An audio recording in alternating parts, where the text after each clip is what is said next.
Réunion extraordinaire du Conseil des ministres, sous la présidence de Monsieur le Premier ministre, chef du gouvernement, Son Excellence Augustin Matata Ponyo Mapon.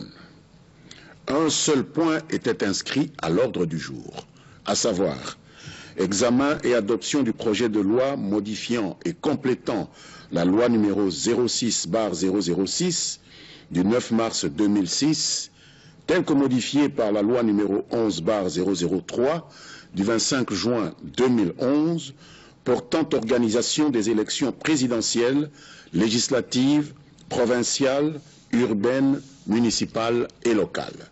Avant de faire l'économie de ce projet de loi, le vice-premier ministre, ministre de l'Intérieur et Sécurité, a présenté au gouvernement un bref rapport sur l'état du territoire, d'où il ressort que la situation à cet égard est relativement calme sur toute l'étendue de la République, à l'exception de quelques sites du Nord et du Sud Kivu, où les forces de défense et de sécurité sont engagées dans des opérations d'éradication des résidus des forces négatives qui y opèrent. Il a indiqué que les festivités de Noël et de Nouvel An se sont déroulées sans incident dans toutes les grandes agglomérations du pays, tout en signalant quelques remous à Kisangani dus à la nervosité provoquée dans une certaine opinion par la suspension du maire de cette ville, chef-lieu de la province orientale.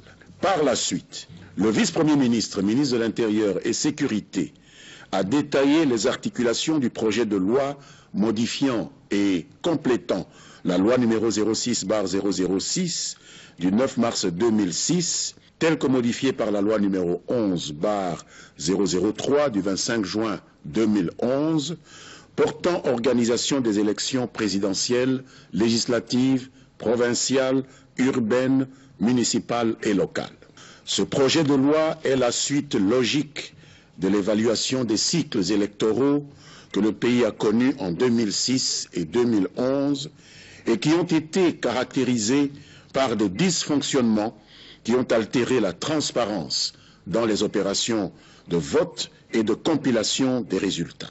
Le projet comprend 3 articles. L'article 1er qui modifie 51 articles du texte qui est en vigueur. L'article 2 qui insère 8 dispositions nouvelles, complétant l'arsenal des dispositions régissant la Commission électorale nationale indépendante, relative à l'organisation des élections aussi bien locales, municipales, urbaines, provinciales, législatives que présidentielles. Et l'article 3 qui contient les dispositions abrogatoires et finales usuelles. Les objectifs poursuivis par cette modification de la loi électorale sont de passer du système de l'enregistrement périodique des électeurs, qui a soulevé de nombreuses polémiques, vers un système d'enregistrement permanent des électeurs, de rendre plus transparent l'ensemble du processus électoral, de renforcer la traçabilité des résultats des élections pour mieux documenter la phase du contentieux et de mieux impliquer les parties prenantes au processus électoral afin d'en garantir l'intégrité. Parmi les innovations introduites dans ce projet de loi, on peut signaler 1. Le renforcement de la sanction pénale pour quiconque participerait à l'altération des résultats de vote. 2.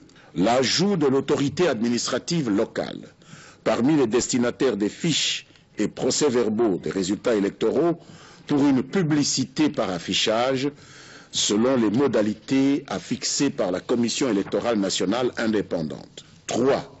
Un droit d'accès plus large reconnu aux partis politiques et aux candidats indépendants aux listes des électeurs préalablement au scrutin. 4. La publication des listes définitives des électeurs avec leur assignation dans des bureaux de vote identifiables et localisés. 5. La majoration des frais de dépôt de candidature afin de lutter contre la multiplicité de candidatures fantaisistes. 6. L'approche genre, aussi bien dans l'établissement des listes électorales de femmes que dans l'attribution des sièges, avec l'obligation légale d'avoir au moins 30% de femmes dans les 2 cas.